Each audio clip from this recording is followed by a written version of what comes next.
Bonjour à tous, nous sommes en direct aujourd'hui avec le docteur Riyad Jumaï. Bonjour docteur. Bonjour. Donc vous allez nous parler un petit peu aujourd'hui de la post-pédiatrie. Expliquez-nous, c'est quoi votre rôle en tant que pédiatre réanimateur? Bonjour. Moi je suis pédiatre réanimateur. Donc je m'occupe un peu des enfants, bien sûr en tant que pédiatre, mais j'ai la spécialité de m'occuper surtout des enfants quand ils sont dans un état assez critique, très malade.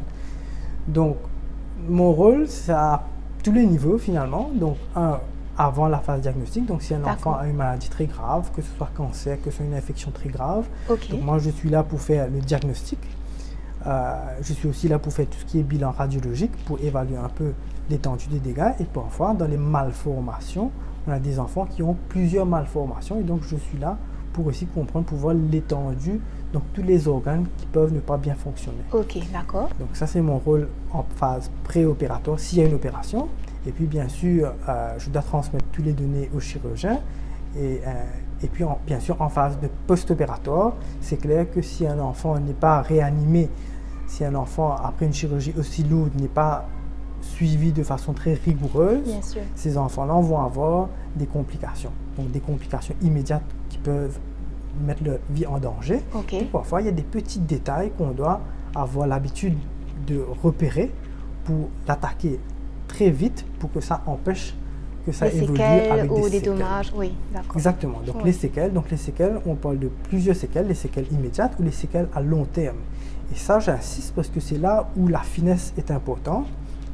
Donc un petit détail, un petit truc qu'on rate chez un enfant, surtout en néonatologie, chez les nouveau-nés, si on le rate au tout début, au long cours, parfois c'est un enfant qui va marcher trop tard, qui ne pourra pas avoir une bonne utilisation de sa main. C'est un enfant qui pourra ne pas avoir l'intelligence qu'il faudra pour faire les études. Il va être pénalisé, disons. Exactement. Donc au niveau intellectuel ou au niveau moteur, handicap. Donc ça, cette finesse-là est importante et c'est pourquoi que quand on a une expertise dans ce domaine-là, c'est mieux parce que nous, on a été formés pour ça, on a vu ça régulièrement. Donc on sait anticiper un peu les problèmes.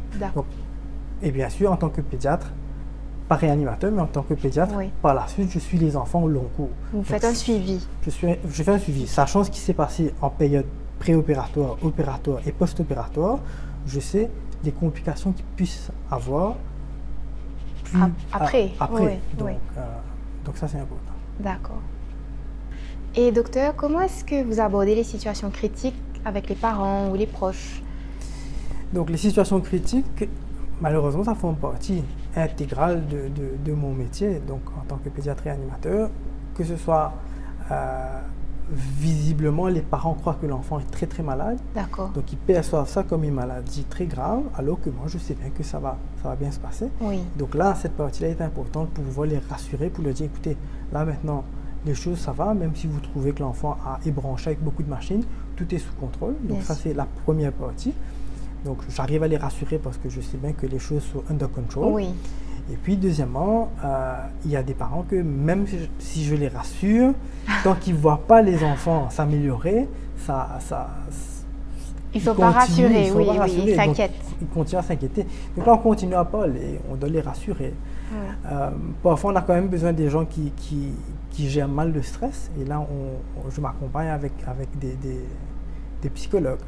Les nurses, donc j'aborde ça avec toute l'équipe pour leur dire, écoutez, cette maman, elle est un petit peu plus difficile à gérer le stress, elle n'aime pas entendre les alarmes, à chaque fois qu'il y a une alarme qui sonne en réanimation, la maman décompense, donc toute cette partie-là, on arrive à aborder avec les parents pour que elle vit ça d'une façon un peu plus facile. Plus simple.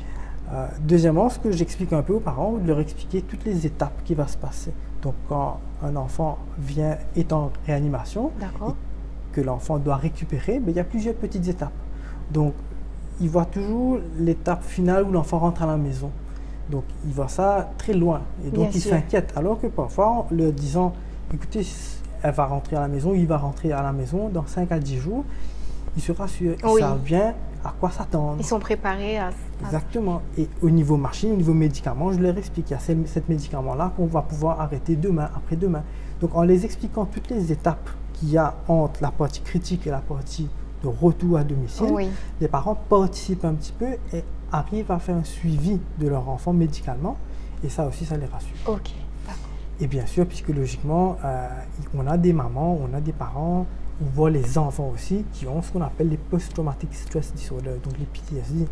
Et nous, notre travail, c'est aussi de retrouver un petit peu les mamans qui sont à risque de faire ces problèmes-là pour les aiguiller par la suite vers les psychologues pour un suivi par la suite. D'accord. Vu qu'on travaille beaucoup avec les nouveau-nés, n'oubliez pas que les mamans ont souvent les baby blues. Oui, bien sûr.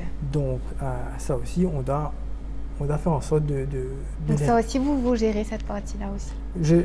J'aide à gérer parce que c'est moi qui le vois. D'accord. Donc, il y a cette partie, on va dire, hormonale, baby Oui, blues oui. qui rentre en jeu, Oui. que je dois prendre en compte.